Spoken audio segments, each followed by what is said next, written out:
Sur ces terrains que son clan cultive depuis la réforme foncière, à Mou, au sud du village de Ponérouin, Kaloy en utilise à peine 1 hectare pour ses quelques 4500 plants d'igname.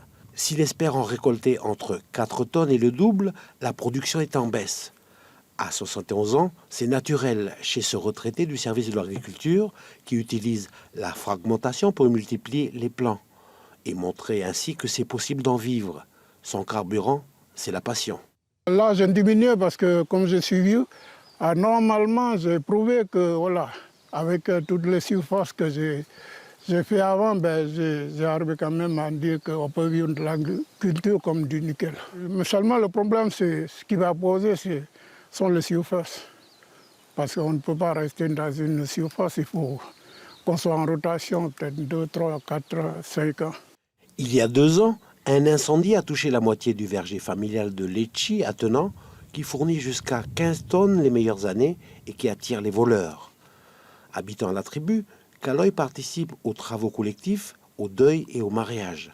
Cette semaine, sa famille assure la préparation des repas à ce séminaire de formation d'étudiants pasteurs protestants. C'est l'autre volet de l'activité du retraité. Ce sont des responsables, aussi bien que coutumiers que bien de l'Église.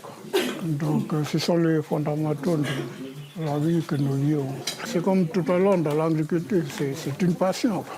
Donc, il faut vivre avec les gens, il faut les aider au partage. Et puis, voilà, tout en sachant que dedans il y a la paix, l'amour aussi, comme on est des responsables religieux aussi. Donc voilà, c'est pour le bien de notre pays et puis de la région. Sur le bout du littoral, entre les vallées de Nembaï et de Tchamba, le camping de Tiakan, attenant à la tribu éponyme, est exploité depuis 28 ans par la famille Blanchet. Avec 8000 personnes accueillies l'an dernier, pour 8 salariés, dont 2 à mi-temps, le gérant partage son temps avec l'activité BTP. Le personnel d'accueil et d'entretien vient de la région. Le tourisme vert, de préférence, est l'alternative à l'agriculture dans une région où l'emploi salarié se concentre dans les services. Côté camping, Tiakan est devenu la référence sur la côte océanienne. C'est très propre, bien tenu, tout est confortable, on s'y sent vraiment très très bien. C'est paisible, tout est à côté, les cascades, bon après on peut faire 1 heure et demie de route, mais c'est accessible, enfin, on peut dormir là et ensuite naviguer sur toute la côte est facilement. Donc ça c'est vraiment agréable aussi. On n'est pas loin d'Yengen, il y a pas mal de choses à faire aussi, donc c'est un plus. À moins de 2 km du camping, Nicolas a fait de la sculpture une activité lucrative. À coups de maillet de ciseaux, il redonne vie au tronc de cocotier mort. Il s'est fait une règle, ne pas toucher au bois vivant. À 25 ans, le jeune homme qui a arrêté ses études au collège a choisi de vivre au pays. Il est l'un des seuls sur la côte à proposer les chambranles réalisées avec son père en bord de route.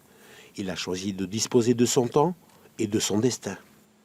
Là, tout content, je fais la sculpture, je fais le chant, démarre la chasse, je fais la pêche.